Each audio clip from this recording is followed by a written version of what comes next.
ஆஸ்பத்திரி வாசல்ல போய் உட்கார்றது. நண்பர்களே, நம்மகிட்ட அவ்வளவு நல்ல உணவுகள் இருக்கிறது. இதையெல்லாம் விட்டுட்டு போய் வெளிநாட்டு உணவுகள் பிடியில போய் நம்ம சிக்கிக்கிட்டு இருக்கிறோம்.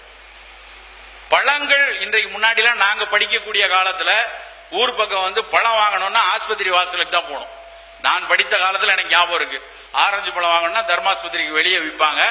ஆஸ்பத்திரிக்கு முன்னாடி மட்டும்தான் பழம் வாங்குவாங்க. ஏன்னா படுக்க போறவன் இல்ல படுத்திருக்கவன் மட்டும்தான் பழம் சாப்பிடணும்னு நம்ம நினைச்சுக்கிட்டு இருந்தோம். அவ்வளவு முட்டாளா இருந்திருக்கும். ஆனா இன்றைக்கு பரவாயில்ல, எல்லா காய்கறி கடைகள்லயும் பழம் வந்துருச்சு. பழங்கள் சாப்பிடணுங்கிற அறிவு கொஞ்சம் நிறையவே வந்துருச்சு. வரவேற்கக்கூடிய ஒரு விஷயம்தான். ஆனா அதே நேரத்துல எந்த பழம் கடையில இருக்குன்னு பார்த்தா ஒரு பழம் நம்ம ஊர் பழம் இருக்கா? அவ்வளவும் குளிர்சாதன வசதி பண்ண பெரிய பெரிய பழக்கடையில ரொமேனியால இருந்து ஆப்பிள், கலிபோர்னியால இருந்து திராட்சை, ஆஸ்திரேலியால இருந்து ஆரஞ்சு, கிவி, நியூசிலாந்துல இருந்து கிவி பழம். தேவையா இதெல்லாம்? இப்படி வெளிநாட்டு பழங்கள் எல்லாம் 30,000 கிலோமீட்டர் 20,000 கிலோமீட்டர் இங்க தாண்டி வர்றதுக்கு 2 டிகிரி 3 டிகிரியில பிறந்து 31 டிகிரிக்கு இங்க வந்து சேர்றதுக்கு அந்த பொருட்களுக்கு எவ்வளவு பூச்சிகள் பூசி நமக்கு இங்க வரும், எவ்வளவு தெர்மோஸ்டாட்டிக் கண்டிஷன்ஸ்ல கொண்டு வருவாங்க. அங்க எங்கேயோ ஒரு இடத்துல நியூசிலாந்து விளைவிச்சு அது நம்ம ஊர் அடுப்பங்கரைக்கு வர்றதுக்குள்ள எவ்வளவு விதமான பௌதீக மாற்றங்களை கடந்து இங்க வரும். அது எதுவும் புரியாம அந்த பழத்தை போய் சாப்பிடலாம். நம்ம ஊர்ல இருக்கக்கூடிய மிகச்சிறந்த பழங்கள்ல ஒண்ணு வாழைப்பழம். மிக மிக சிறந்த பழம். நீங்க ஒரு தமிழ்நாட்டை பொறுத்தவரைக்கும் நான் சொல்லுவேன், களியக்காவலையில் இருந்தனா அங்க ஊர்ல நேந்திரன் பழம், செவ்வாழை, உடலை நேந்திரமலம் ஒரு பியூனியா இருக்காங்க, ரொம்ப ஒல்லியா இருக்கக்கூடிய குழந்தைக்கு உடல் எடையை கூட்டுவதற்கு ஒரே ஒரு பழம் நேந்திரமலம் போதும். ரெகுலரா நேந்திரமலம் கொடுத்தா குழந்தையினுடைய உடல் எடை கூடும். நின்று கொண்டே சமையல் அறையில நின்றுட்டு இருக்காங்க, இல்ல ஒரு பள்ளி அறையில பாடம் எடுப்பதற்காக நின்று கொண்டே இருக்கிறார்கள். குதிகால வலி வருது, தூங்கி எந்திரிச்சு காலை ஊன்னா வலிக்குது, நடக்க முடியல, கொஞ்ச நேரத்துக்கு அப்புறம் தான் வலி குறையுது அப்படின்னு சொல்லக்கூடிய பெண்களுக்கு செவ்வாழை ஒன்று போதும். செவ்வாழை மட்டும் சாப்பிட்டா அந்த குதிகால் வாதம் நல்லா போகும்.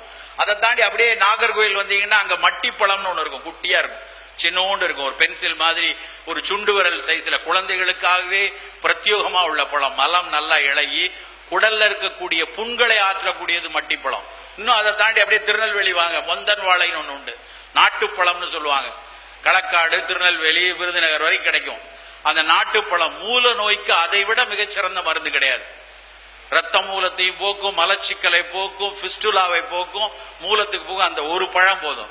திருச்சிக்கு வாங்க, திருச்சியில மோரிஸ் அப்படின்னு ஒரு வாழைப்பழம், இன்னைக்கு அது குறைஞ்சிருச்சு, பச்சை கலர்ல இருக்கும், ஆனா அவ்வளவு இனிப்பா இருக்கும். உடல் சூடை போக்கி பெண்களுக்கு வெள்ளைப்படுதலை போக்குறது அந்த மோரிஸ் வாழைப்பழம்.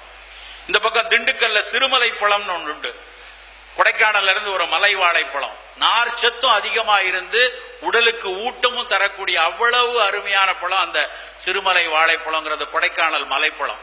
அப்படியே ஈரோடு தேன் வாழை, கிருஷ்ணகிரி ஏலக்கி, இப்படி சொல்லிக்கொண்டே போகலாம். ஒரு வாழைப்பழத்துல இவ்வளவு இனங்களை வைத்து, பழத்துல இன்னும் மாதுளையை பத்தி பேசலாம், கொய்யா பழத்தை பத்தி பேசலாம், நாவல் பழத்தை பத்தி பேசலாம், இலந்தை பழத்தை பற்றி பேசலாம். ஒவ்வொரு பழங்களும் மருத்துவ குணமுடைய பழங்கள். நம்ம அதெல்லாம் விட்டுட்டு கலிபோர்னியன் திராட்சைன்னு கொட்டை இல்லாத திராட்சை 1/4 கிலோ 200 ரூபாய்க்கு போய் வாங்கிட்டு இருக்கிறோம். திண்டுக்கல்ல இருக்கக்கூடிய திராட்சை பன்னீர் திராட்சைன்னு பேரு, 50 ரூபா 60 ரூபா தான். ஆனா அந்த விதையுள்ள திராட்சை அவ்வளவு உடலுக்கு நல்லது. இன்றைக்கும் உலக மூலிகை வணிகத்துல முதலிடத்துல இருக்கிறது திராட்சையினுடைய விதை தான். அந்த திராட்சையினுடைய விதையில ரெசர்வட்டால் அப்படின்னு ஒரு பொருள் இருக்கு, அது நேரடியாக புற்றுநோயை தடுக்கக்கூடியது. ஆனா நாம என்ன சொல்லி கொடுத்துருக்கோம்னா பிள்ளைகள்கிட்ட, திராட்சையை கொட்டையோட தின்றாத, செடி வளர்ந்துரும் உள்ளூடி அப்படியே. அந்த பிள்ளை தூண் துப்பி பழகி அதுக்கப்புறம் எதுக்கு துப்பிக்கிட்டு இருக்கணும், இனிமே கொட்டையில்லா திராட்சை வாங்கலான்னு அது வாங்க போயிடுச்சு. தவறான கற்பித்தல் எப்படி கொண்டு வந்து நம்மளை கொண்டு விட்டுருக்குன்னு பாருங்க. நாம துப்பிய பொருளுக்கு விலை 1 கிலோ 1450 அமெரிக்கன் டாலர் இன்னைக்கு, இன்றைய விலை. ஆனா அதை நம்ம யோசிக்காம கொட்டை இல்லாத திராட்சை வாங்கி கொண்டு இருக்கிறோம். நான் ஒரு முறை திருநெல்வேலிக்கு போயிட்டு இருக்கிறேன், சென்னையில இருந்து ட்ரெயின்ல. இரவு வந்து வண்டியில இருக்கும்போது எனக்கு எதிர உட்கார்ந்து இருக்கிறவரு, சார் நீங்க இந்த பழம் சாப்பிட்றீங்களா அப்படின்னாரு. இல்ல சார் வேண்டாம், நாகரிக கதி வேண்டாம் அப்படின்னு. அப்புறம் கொஞ்ச நேரம் கழிச்சு அவரே அந்த பழத்தை எடுத்து, சார் இதுக்கு என்ன பேரு அப்படின்னாரு. ஏன்னா நமக்கு கொடுக்குறாங்க, ஆனா வந்து பழத்தோட பேரே அவருக்கு தெரியல அப்படின்ட்டு, சார் தெரியலையா சார் அப்படின்னு. ஆமா தெரியலன்னாரு. இதுக்கு பேரு கிவி பழம் சார் அப்படின்னு. ஓ அப்படியா. அப்புறம் கொஞ்ச நேரம் கழிச்சு அப்படியே பார்த்துட்டு, இந்த பழத்தை எப்படி சாப்பிடணும் அப்படின்னாரு. என்ன பேருன்னு தெரியல, எப்படி சாப்பிடணும்னு தெரியல, ஆனா அதை வாங்கி ஒரு 5-6 வச்சிருக்காரு. அப்ப கேட்டேன், எப்படி சார் இது ஒண்ணுமே தெரியலையே உங்களுக்கு, இது பேரும் தெரியல, எதை நம்பி இதை வாங்கினீங்க அப்படின்னாரு. சார் பழமுதிர் சோலையில பிரிண்ட் அவுட் ஒட்டியிருக்கான் சார், விட்டமின் சி நிறைந்ததுங்கிறான் சார், ஆஸ்திரேலியால இருந்து வந்திருக்குன்னு சொன்னான் சார், ஒரு பழம் 60 ரூபா சார் அப்படின்னா.